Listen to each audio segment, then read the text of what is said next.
Morning, Erica. Good morning, everybody. How is everybody today? Good morning. Morning.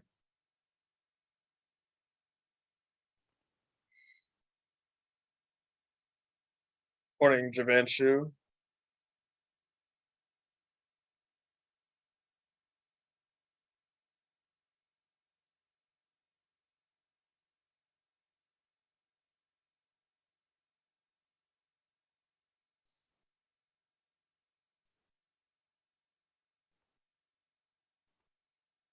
So I think we'll get started and we'll just if anyone else comes in, we'll let them come in.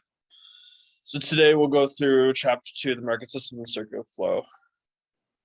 So we'll go through what the difference is between laissez-faire capitalism, the command system, and the market system, what the main characteristics of the market system are, and how the market system answers what to produce, how to produce, who obtains the output, how to adjust the change, and how to promote progress, and what the invisible hand is, and why market economies usually do a better job than command economies at transforming economic resources into desirable output, describe the mechanics of the circular flow model, and explain how the market system deals with risk. So we're going to go through economic systems are institutionalized arrangements, and they're different because of the use of decentralized use of markets, prices, and decision making, and also based on the amount of government control.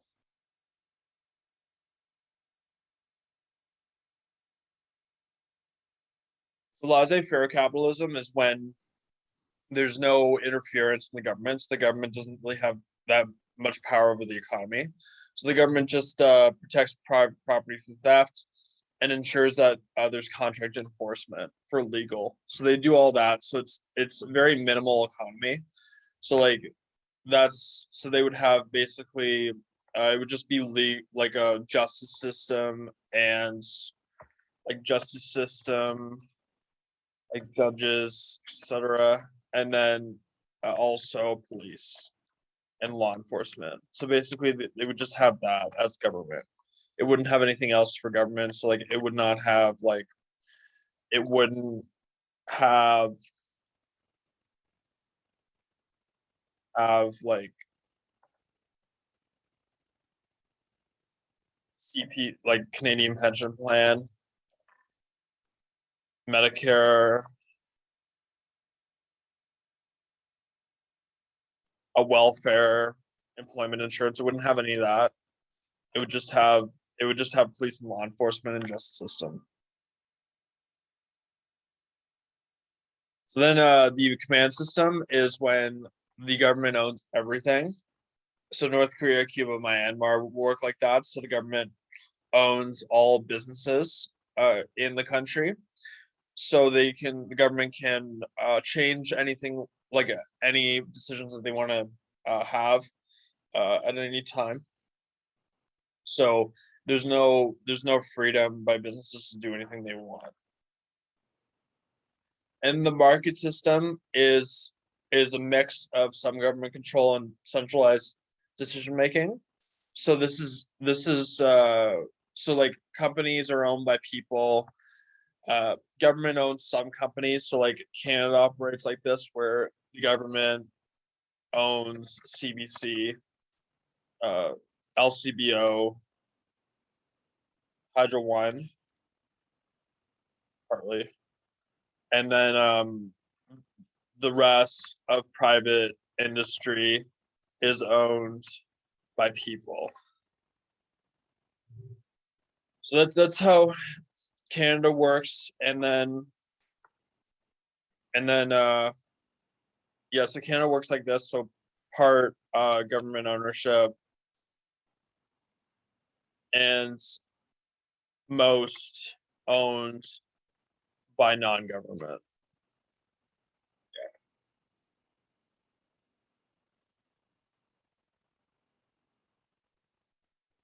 So yeah, market system has private property, freedom of enterprise, freedom of choice, self-interest, competition, and market prices.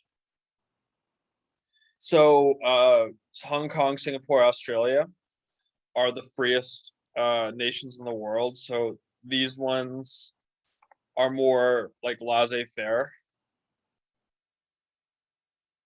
This is more laissez-faire here.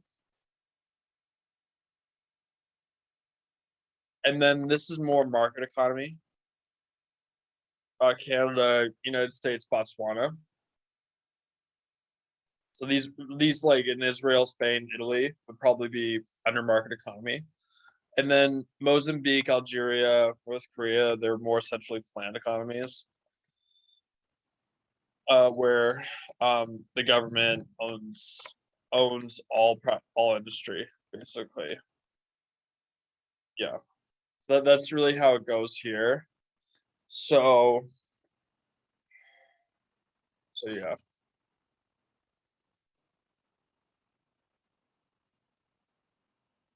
Technology and capital goods. Advanced technology and capital goods are encouraged as it helps market economies achieve greater efficiency in production, specialization, division of labor, ability differences, learning by doing, saving time, avoiding switching tasks, geographic specialization.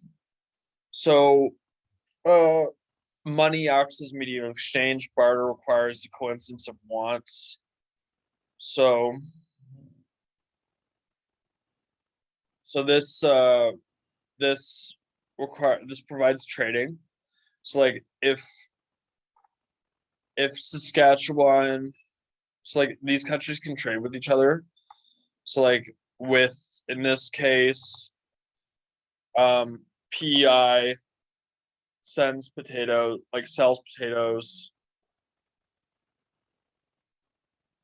to Saskatchewan. Then BC sells apples to PEI. And then Saskatchewan sells wheat to BC.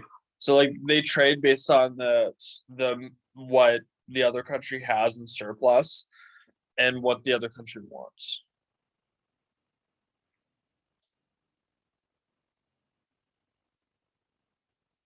So yeah, they have it here. So like for Saskatchewan, they send wheat to BC. BC sends money to Saskatchewan.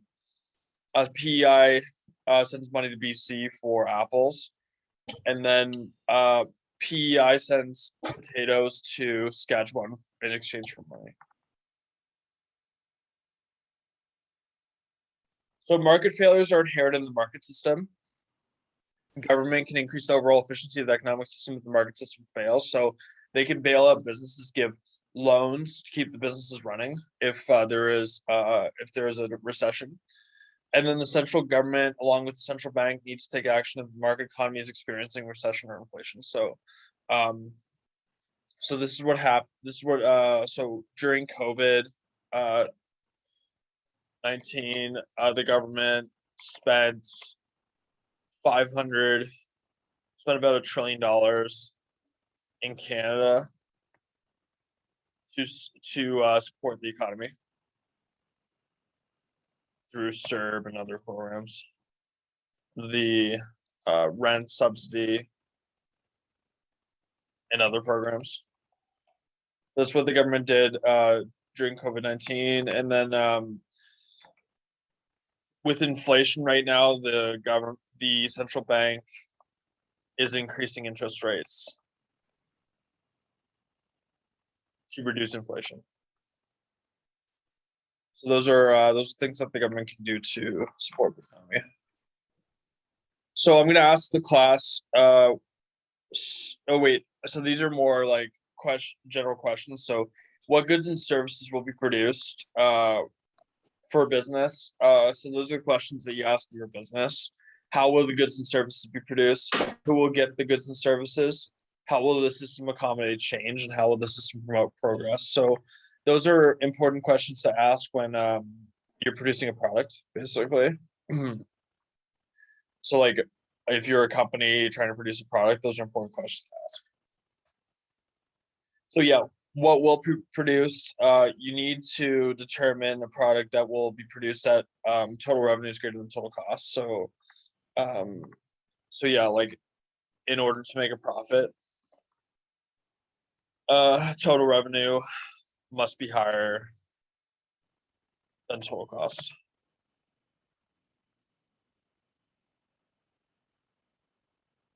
And consumer sovereignty determines types and quantities. Dollar votes reflect wants. So dollar votes are sales. So like if the sales are higher, the customers likely want the product.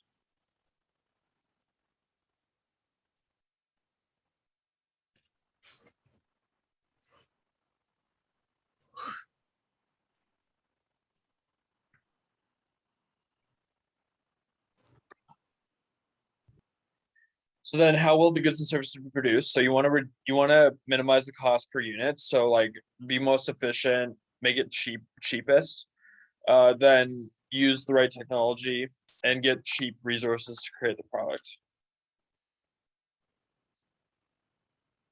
So here you want to go with technique 2 because it's most efficient. The cost is $13 total. So you want to go with the lowest cost. So technique 2 is what we want to go with. So technique 2 is the cheapest at $13. So pick that. Yeah. So we want to go with the cheapest way. So that's the cheapest way. And then who will get the output? So consumers with the ability and willingness to pay will get the output. Ability to pay depends on income. Income depends on A, property and human resources, and B, resources price in the factor market. And then willingness depends on preference. How will the system accommodate change? Changes in consumer taste, changes in technology, changes in resource prices. And then how will the system promote progress, technological advance? So innovation and product income increasing, innovation and process cost reducing. So like this would reduce costs, innovation process, and this would increase revenue for innovation product. And then capital accumulation. So entrepreneurs and business owners use part of profit to purchase capital goods to receive higher profit in the future.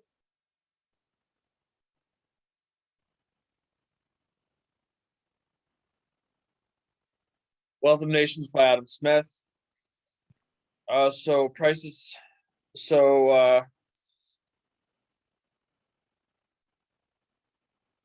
prices communicate information with scarcity and value. So like if you price something high, it is probably rarer. If you price something low, it is probably more common. And then if the value is higher, the price is likely higher.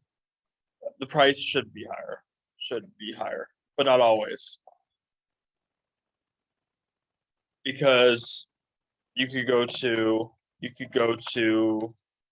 Value Village, Salvation Army, or a thrift shop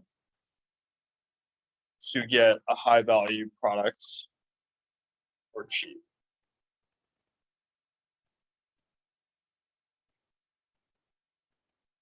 And then also competition forces producers and resource suppliers to respond. So like competition, you need to compete. So you need to reduce prices or make a product better.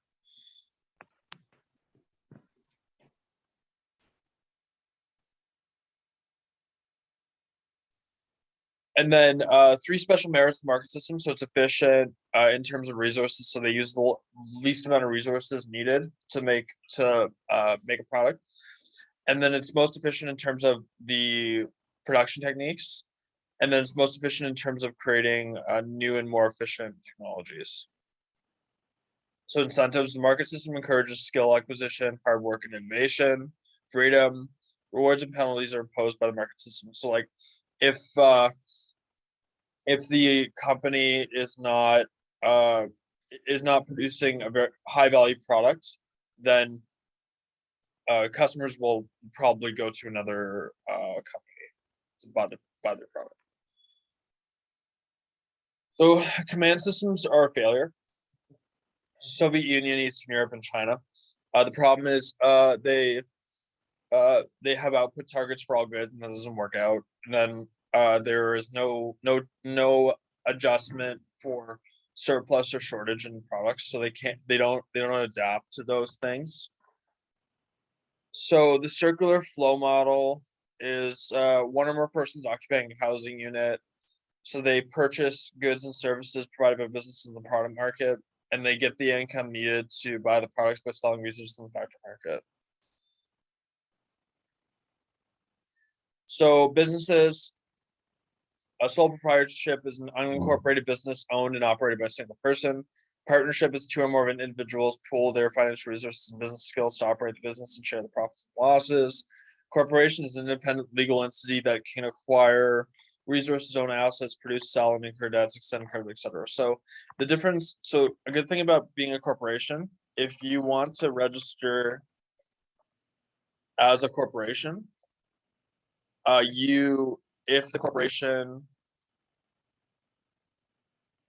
goes bankrupt, you won't go bankrupt. So you won't go bankrupt.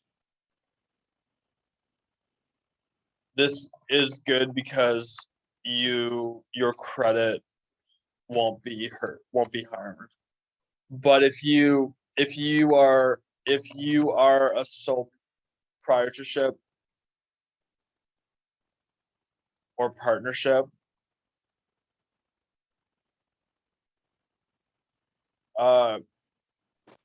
if your sole proprietorship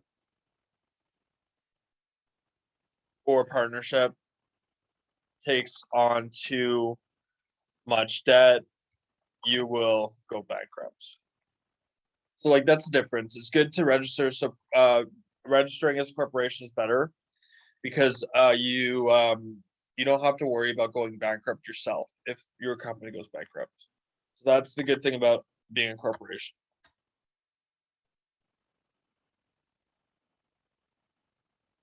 So then the product market is where the goods and services produced by the business are bought and sold. Households use the income they receive from the sale of resources to buy goods and services. The money spent on goods and services flows to businesses' revenue. Factory market is where households sell resources to businesses. Households sell resources to generate income. Businesses buy resources to produce goods and services. So productive resources flow from households to businesses. The money flows from businesses to households as wages, rents, interest, and profits. So like you sell a product, that money goes to the business. Then the business pays the employees with salary, wages, interest, commissions, stock gains, and profits. So like that's kind of how it works. And then it just repeats itself where the households use their earnings to buy more products. The cycle repeats itself constantly. So like this cycle just repeats itself over and over and over. So this is a good diagram here. So the circular flow model. The businesses buy factors of production, sell products, and then so households sell, firms buy. Households sell factors of production, buy products. Firms sell, households buy. So this just goes on and on and on and on. It just repeats itself like a circle like that. And then the profit system, entrepreneurial ability organizes the other three resources of land, labor, and capital towards productive uses. So entrepreneurs gain profits if they choose wisely, but suffer losses if they choose poorly. And then command economies, the problem is there's not a lot of good risk management in command economies. So the central planners do not face the possibility of losing money if they make bad decisions. So the problem is they're not efficient. They aren't efficient in commands and centrally planned economies. They can lose. They can be inefficient with costs. And then in a market economy, or laissez-faire economy, they will be efficient with costs because they don't have the government to support them with bailouts.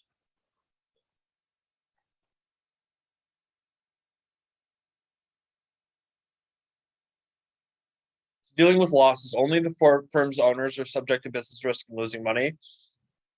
The firm's employees and suppliers receive their contracted wages and payments whether the firm is earning a profit or generating a loss. So like the entrepreneur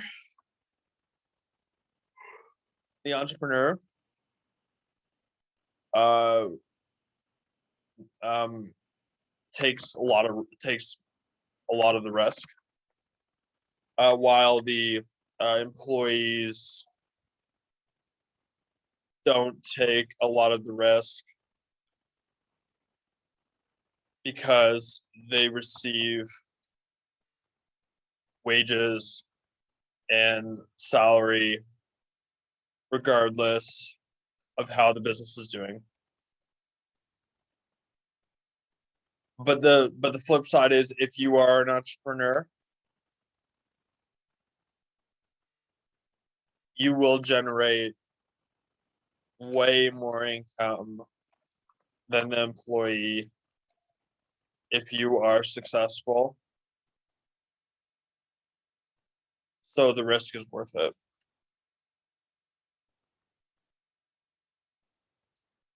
So yeah, entrepreneur, like you'll make like about like 99%, like more than 90% of the income flows to the entrepreneur.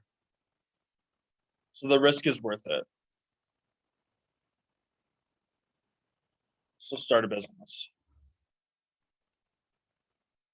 Because yeah, employees, unfortunately, so employees get less than 10% of the income from the business. So the entrepreneurs get more than about over 90%. So like, yeah, it's worth it to be an entrepreneur.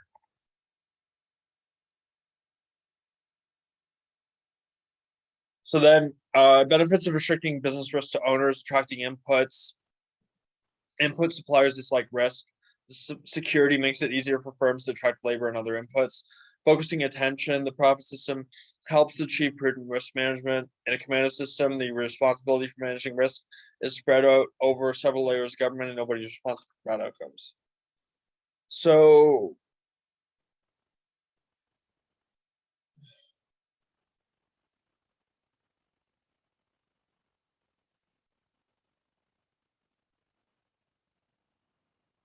yeah, we went through a lot of this here. So bring in the next thing. I'm just gonna bring up a video on the command and market economies.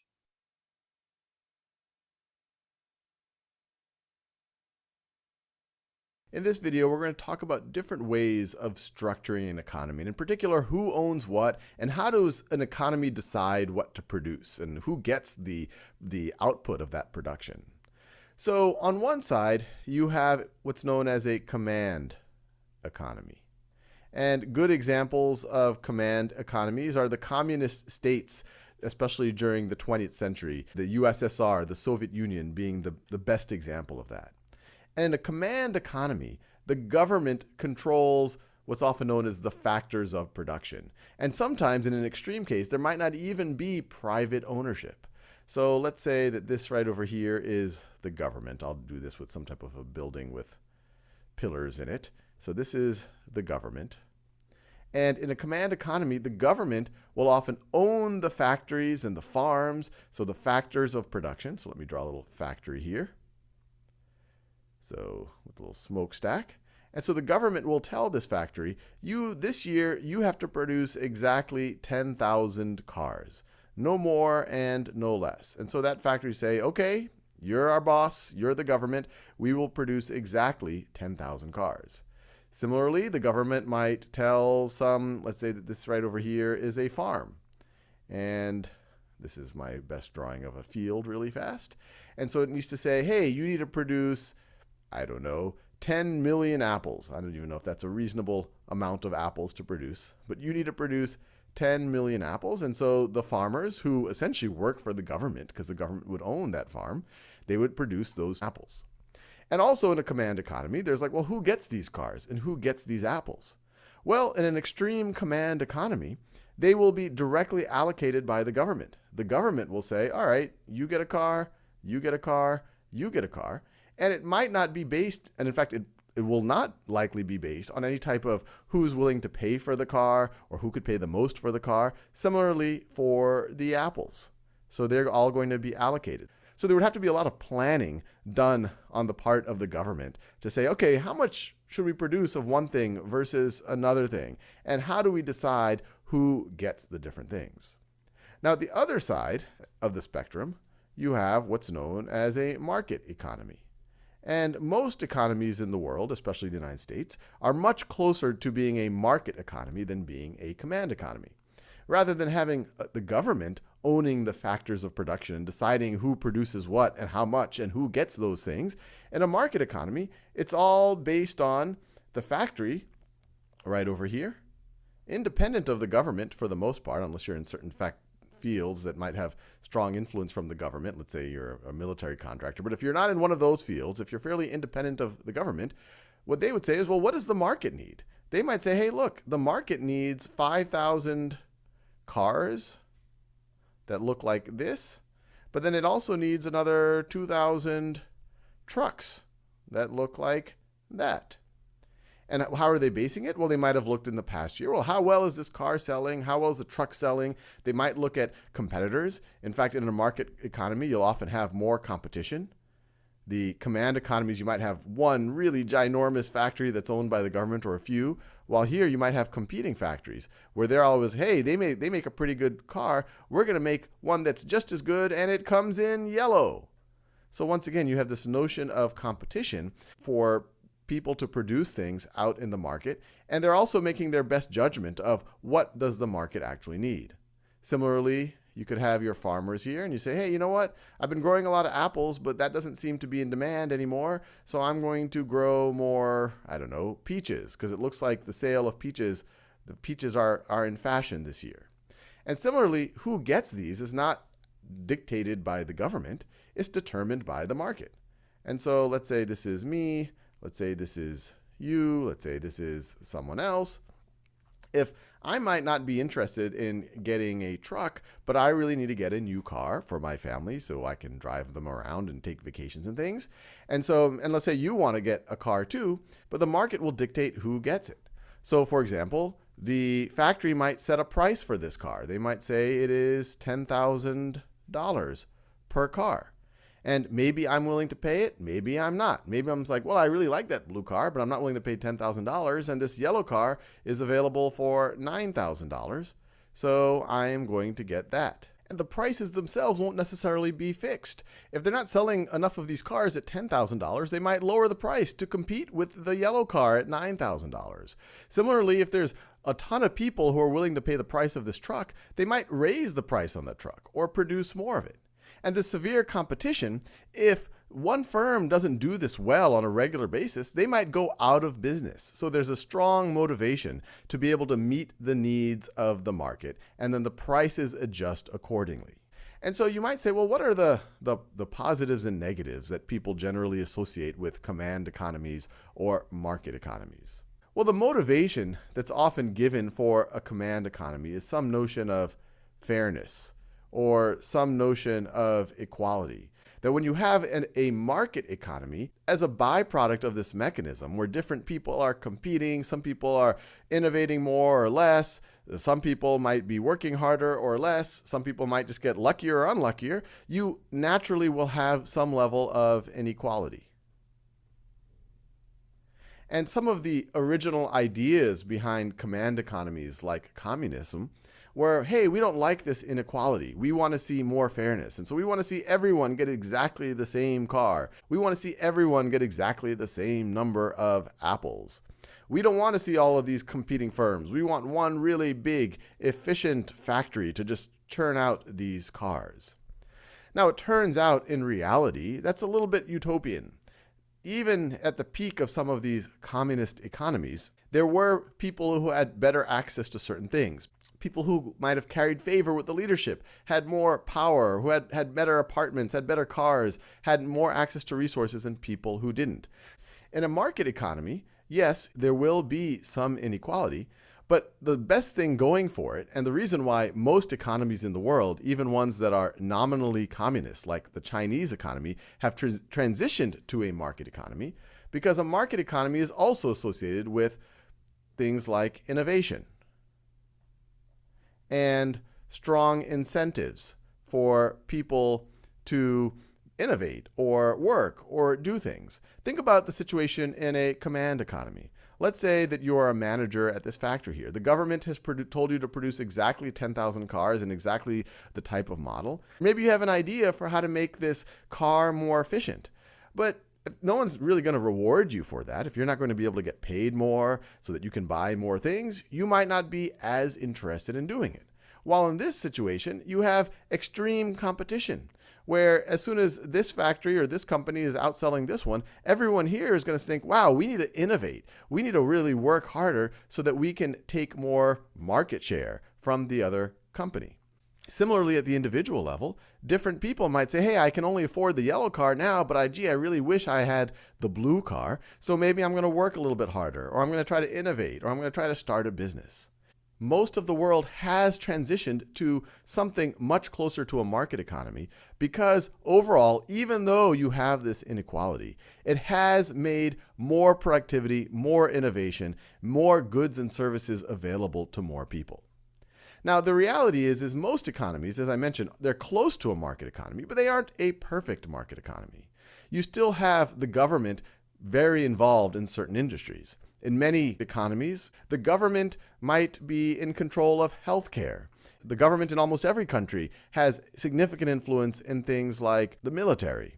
The government in, say, the United States, which is considered a fairly capitalist, a fairly strong market economy, the government still does offer social safety nets when the inequality gets too extreme. If someone isn't able to feed themselves, they might get food stamps. If someone isn't able to get healthcare because of poverty, they might get Medicaid.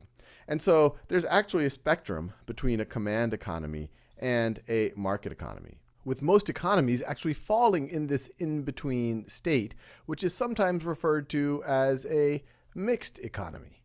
For example, as already mentioned, the United States, which is considered a very capitalist country with a market economy, it still does have some public ownership. The government still does control certain aspects of the economy. It still represents a fairly large chunk of the economy. And so a pure command economy, the government would control everything. Pure market economy, you would have very little that's controlled by the government. But the reality in most of the world, things fall in this mixed economy spectrum.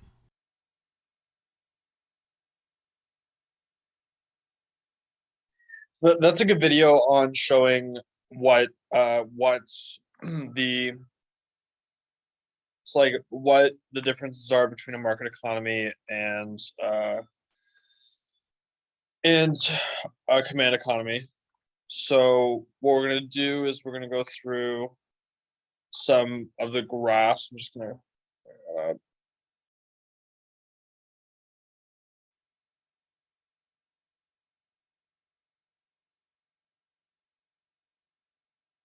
so we're gonna go through markets, demand, supply, and how supply and demand interact to determine market equilibrium.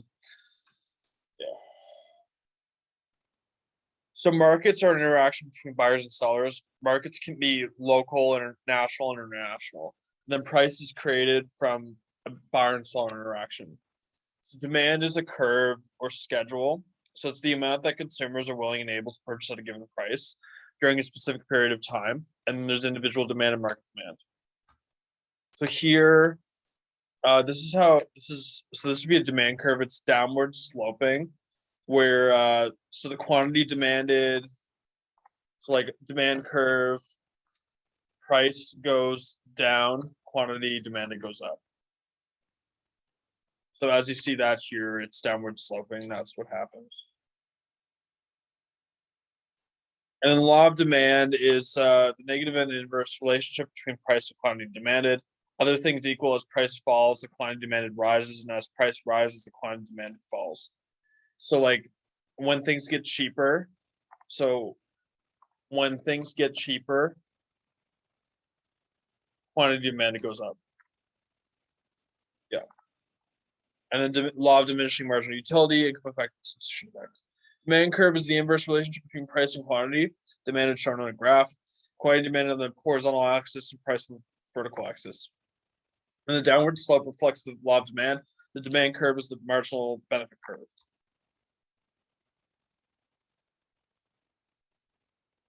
So what they do to get the demand curve, they add up all individual demands. So like for all these people, so they add up Joe's, Jen's, and Jay's individual demands to get the quantity demanded. So this would be Joe's demand curve. It's this would be his, and then this is Jen's demand curve. This is Jay's, and then we add all those together to get the market demand curve. So we add up Joe, Jen, and Jay's demand curves to get the market demand curve. The determinants of demand are changing consumer tastes and preferences due to like factors like price, product quality, like fads, like if they're into, let's say, Pokemon for one day and then into, let's say, Tamagotchi the next day, change the number of buyer and change in income. So like if like the number of buyers increases, demand will increase. If income increases, demand will increase for normal goods. However, if income increases, demand will decrease for inferior goods. Because so an inferior good is something like craft dinner. You would eat less of it if you had more money, because you would be buying more better food. So like for example, like you could buy, like for example, you could eat out at a restaurant. And then if income increases, demand will increase for normal goods. So like going to restaurants to eat will increase.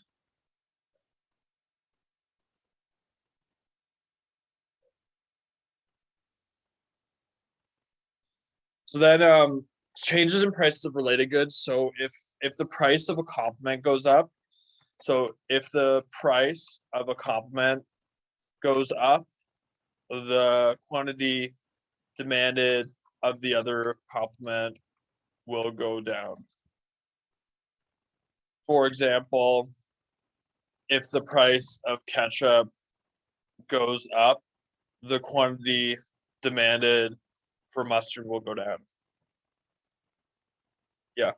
And then for substitutes, if the price of a substitute goes up, the quantity demanded of the other substitute will go up. So like, for example,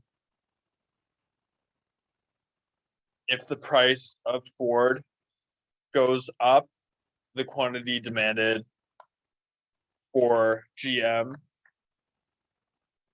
will go up because people will switch due to higher costs.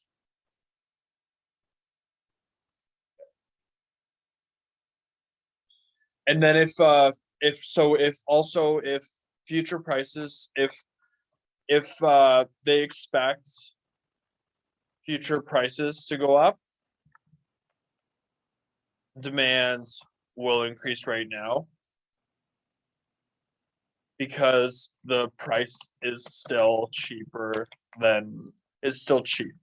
they buy a lot more now because the price is still cheap. And then if they expect future income to go up, demand will increase right now because they will have more income in the future to pay for it. So yeah.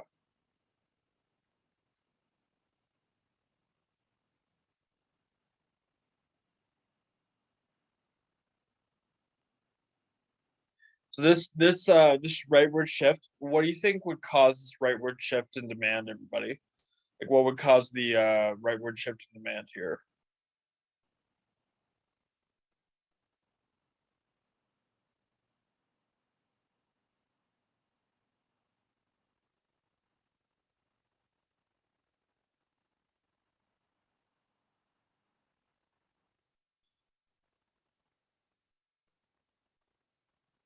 So it could be caused by an increase in income, increase in buyers.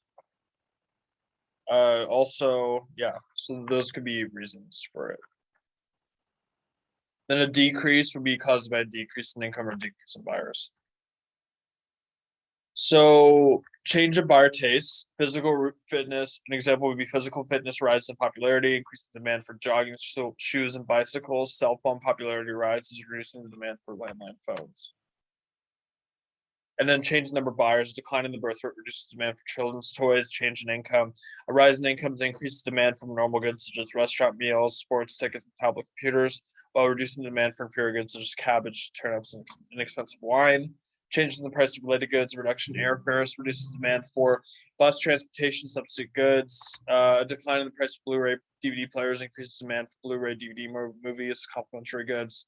Changing consumer expectations, inclement weather in South America creates an expectation of higher future coffee bean prices, thereby increasing today's demand for coffee beans. So change in demand is a shift in the entire demand curve. A change in quantity demand is a movement along the demand curve. Supply can be a schedule curve. The amount producers are willing and able to sell at a given price, individual supply and market supply. So law of supply, other things equal, as the price rises, the quantity supplied rises, and as the price falls, the quantity supplied falls. So price acts as an incentive to producers. At some point, costs will rise. So yeah, they want to supply. So the company wants to supply more when the price rises because they'll make more money. So like in this case, like they'd make $5 when they supply 5, then they make $40 when they supply 20, and then they make $105 when they supply 35, and then they make $200 when they supply 50, then they make $300 when they supply 60. So they make more money if they supply more.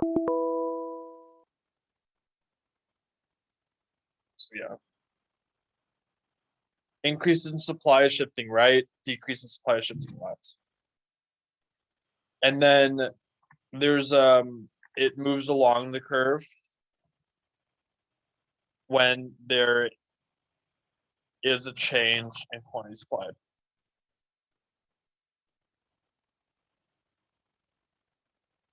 So supply can be determined by factor prices, technology, taxes and subsidies, prices of other goods, price of expectations, and the number of sellers.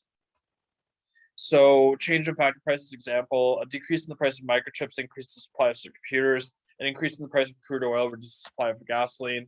Change in technology, the development of more effective wireless technology increases the supply of cell phones. Changes in tax and subsidies, an increase in the excise tax on cigarettes reduces the supply of cigarettes. A decline in subsidies to state universities reduces the supply of higher education. Change in prices of other goods, an increase in the price of cucumbers decreases the supply of watermelons. Change in producer expectations and expectation of a substantial rise in future log prices decreases supply logs today. Change in the number of suppliers and increase the number of tattoo parlors, increases the supply of tattoos. The formation of women's professional basketball leagues increases supply of women's professional basketball games. So equilibrium occurs when the demand curve and supply curve intersect. Surplus and shortage so surplus would be, I'll show you what a surplus and shortage would be. And then, so surplus would be surplus is when quantity supplied is greater than quantity demanded. And then demand is when quantity demanded is greater than quantity supplied. And then efficient allocation, productive efficiency is when it's fully efficient and total surplus maximized. And then allocative efficiency is when it's fair, basically fair and efficient.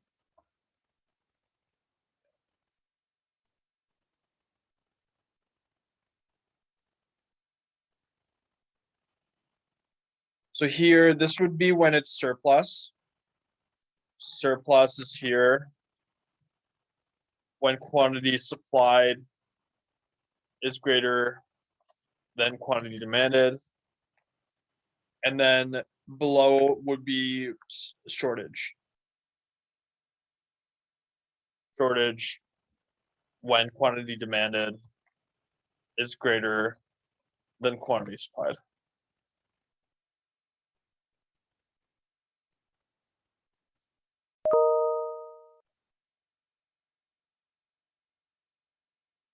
So rationing function of prices, the ability of the competitive forces of demand and supply to establish a price at which selling and buying decisions are consistent. So productive efficiency is producing goods in the least costly way, using the best technology, using the right mix of resources. So productive efficiency is when it's most efficient. And then allocative efficiency is when it's most efficient and fair. Yeah. Productive efficiency is still not fair. Yeah. So you want to be allocative efficient. So when the demand increases, equilibrium price increases, equilibrium quantity increases. And then if when demand decreases, equilibrium price decreases and an equilibrium quantity decreases. An increase in demand, quantity increases, price increases. Decrease in demand, price decreases, quantity decreases. Changes in supply. So if supply increases, equilibrium price falls, equilibrium quantity rises. If supply decreases, equilibrium price rises, equilibrium quantity falls.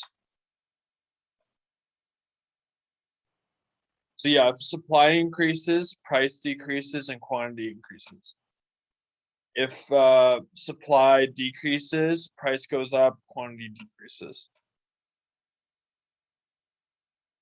So the problem, like with these situations where there is a supply increase, demand decrease, supply decrease, demand increase, supply increase, demand increase, supply decrease, demand decrease, we don't know exactly what happens in every case.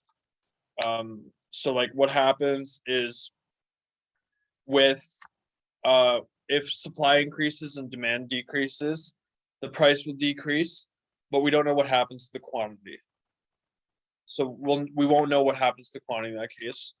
And then if supply decreases and demand increases, the price increases, but we don't know what happens to quantity. And then if supply increases and demand increases, we don't know what happens to price, but we know that quantity increases. And then if supply decreases and demand decreases, we don't know what happens to price, but we know that quantity decreases. And then price ceilings are the maximum legal price a seller may charge for a product or service, e.g. rent control, set below equilibrium price, rationing problem, black markets, credit cards, interest ceilings. So this is rent control.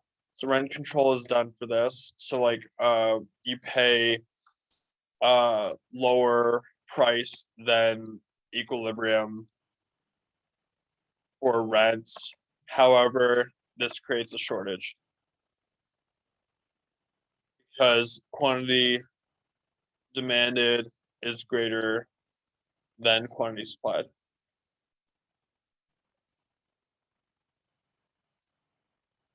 So yeah, here there would be more quantity demanded than quantity supplied, which is a problem. Yeah. So let's say they're charging 75 cents for, let's say, coffee instead of the $1.25 that's the equilibrium. There would be a shortage. So there would be more quantity demanded than quantity supplied. And then price floor is minimum price fixed by the government to support agricultural products minimum wages. The problem is they do this on milk. So milk has a price floor, so it causes a surplus. So like quantity supplied is greater than quantity demanded. So they do that in Canada. Milk has a price floor in Canada. So like let's say this is milk. So milk in this case would be priced at $4 because of the price floor, instead of the $3 which should be at equilibrium. So the quantity supplied is greater than quantity demanded.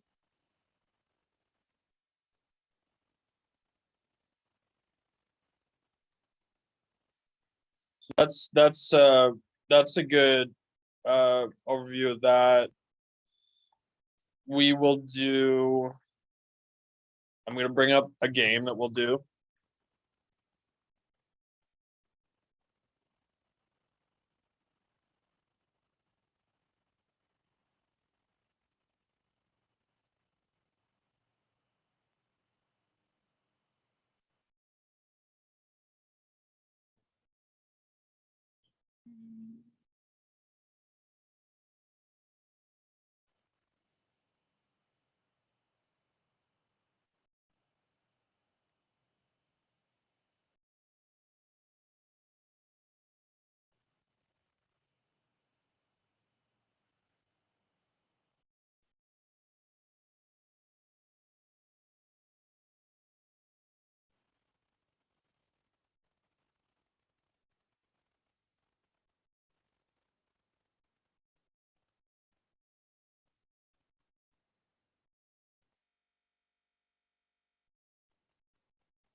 So to join, I'll send you the link.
Great work, everybody. Awesome job. Wow. Great participation.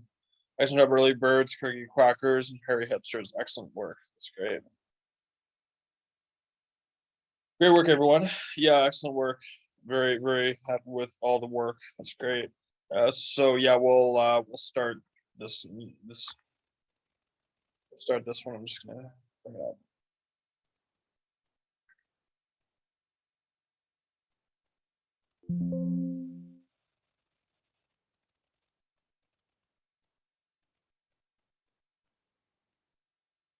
So yeah, additional examples of supply and demand.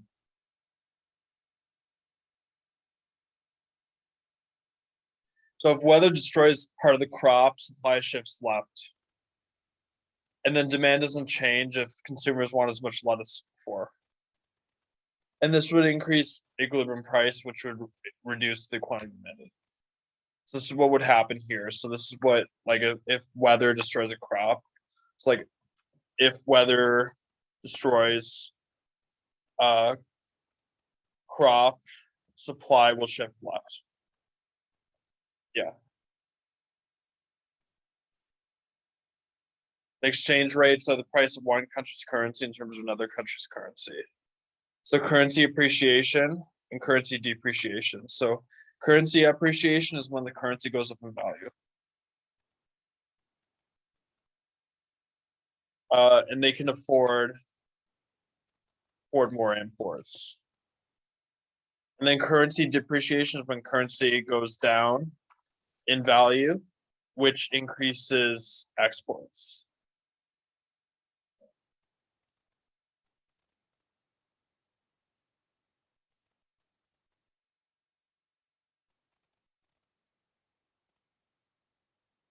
So then supply shifts right for pink salmon. That means that there might have been new technology, new fishers enter the industry. Demand shifts left for pink salmon. There's an increase in consumers' income.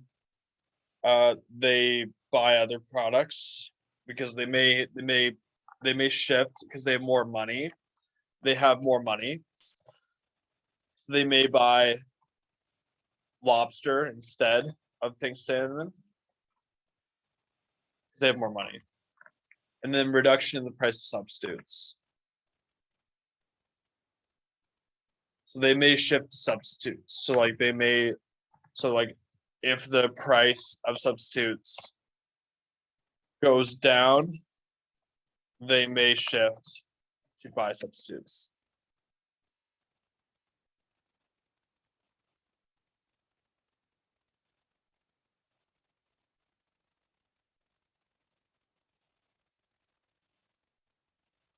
Supply of gasoline decreases. It might be caused by refinery breakdowns, Mideast politics and warfare, rising price of oil.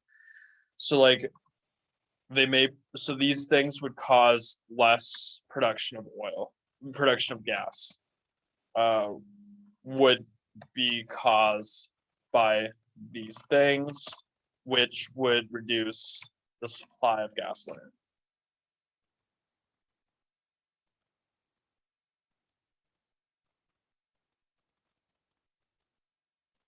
And then demand for gasoline increases, consumers' incomes increase, low mileage SUVs are popular.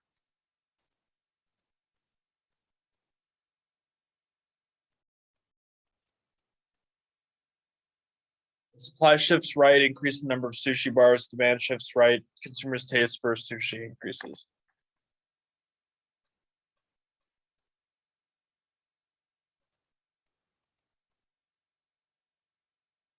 Preset prices can cause market imbalances. Olympics figure skating finals. Preset price results in shortage of tickets. Olympics currently preliminaries. Preset price results in surplus tickets. So we went through a lot of that. We'll do our next activity. Just gonna bring that up.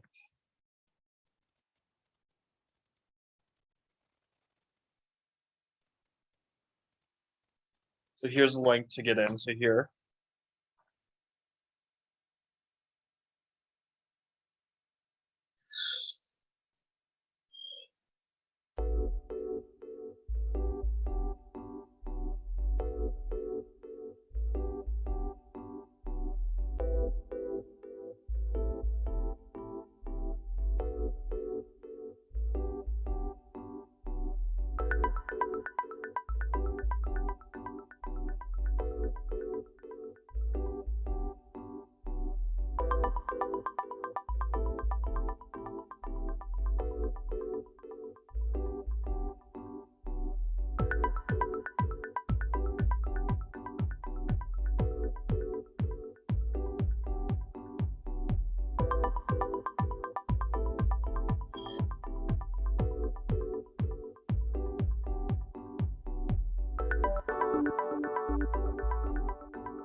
Is anyone else trying to get in that can't get in?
So what we're doing is right now we're doing a game on some of the on some of the what on some of the course content right now. So it's this game on supply and demand. Like, yeah, it's on the microeconomics stuff that we're doing right now. So we're gonna it's almost over and then we'll start another one.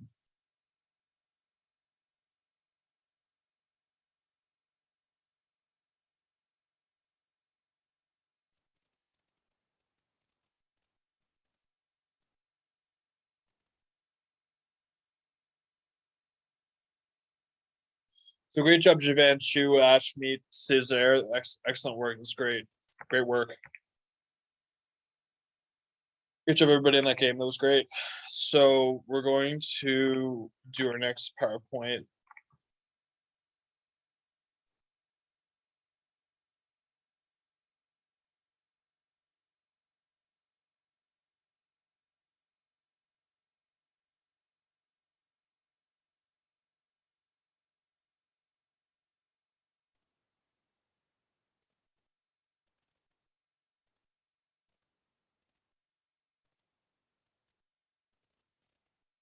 So market equilibrium. So we're going to talk more about that.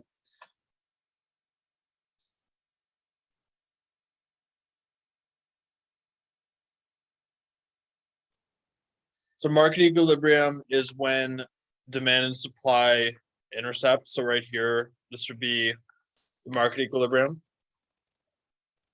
When supply and demand equals demand. So that's the market equilibrium right there.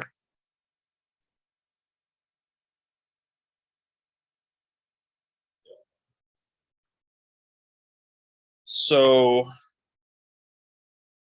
yeah, that's just kind of a quick market equilibrium one.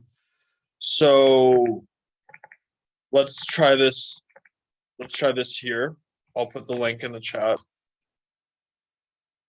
So click on the link and then we'll start.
Great work at you, Radika, Cesar.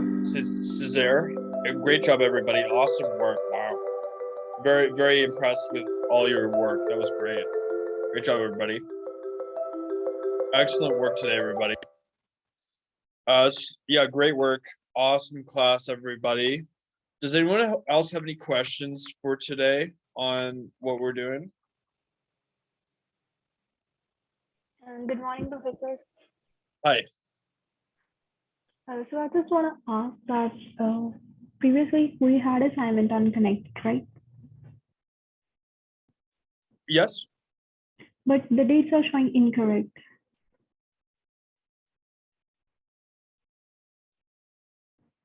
What are the dates showing again?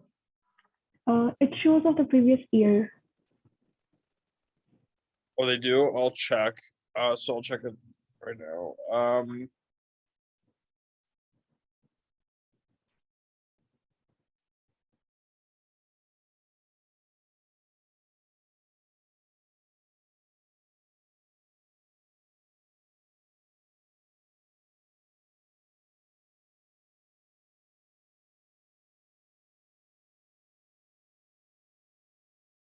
On my end, it shows 2022.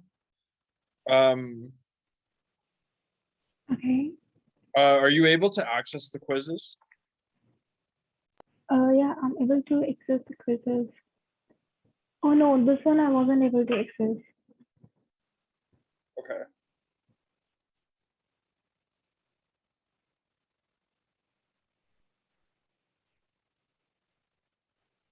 So are you able to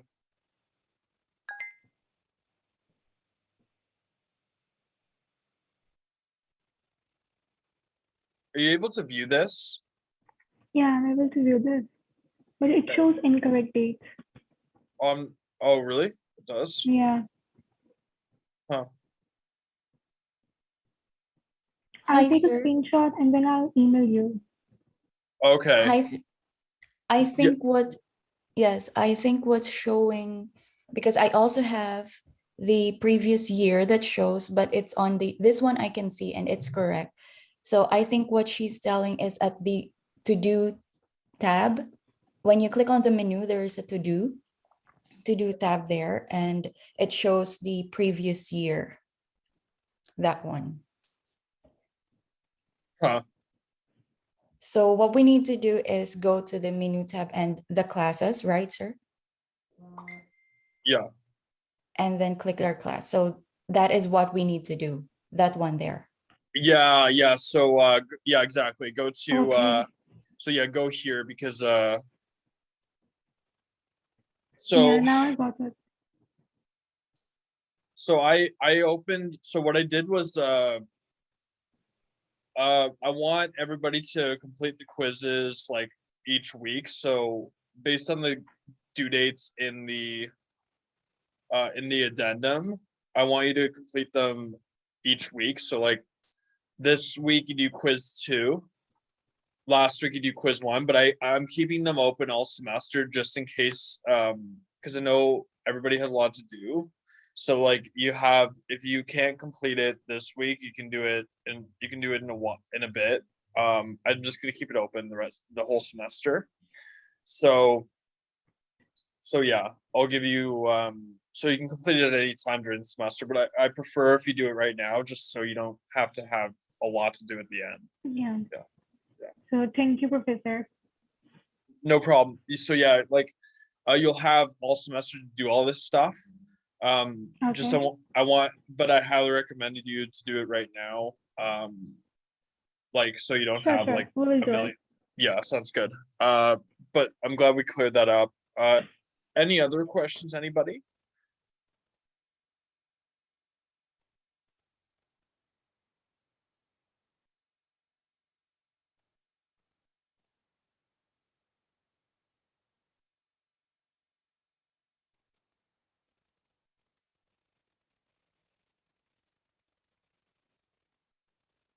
No problem.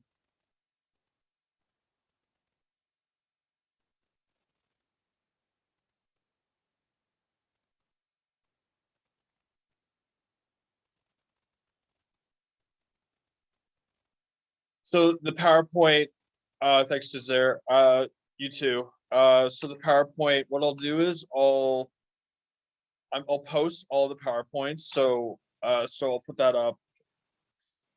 I post the recording, so I'll post this recording too at the end of class. I'll post I'll post all the PowerPoints. So the whole thing, every single one for the semester I'll post. So I'm just going to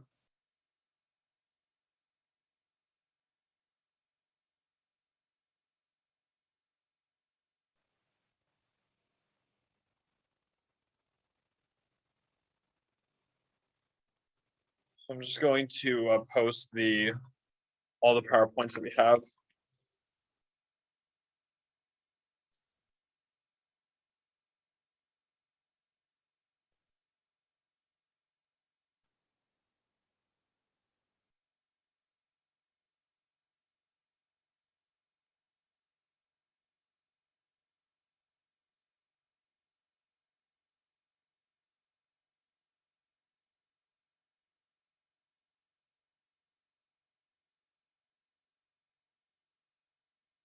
No problem.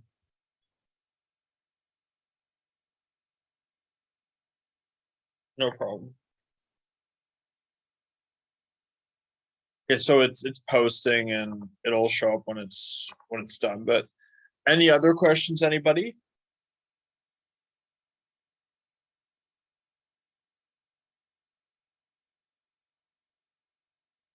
No problem.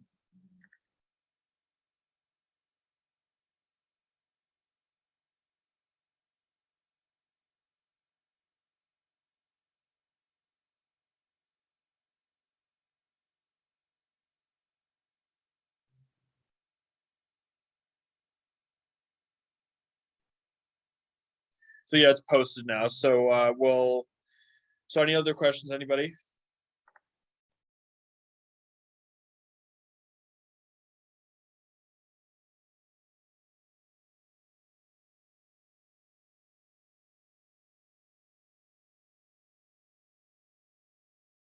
Okay, so I think we'll close it out, but great work today, everybody, and just email me if you have any questions. And yeah, so the email is, I'll put in the chat.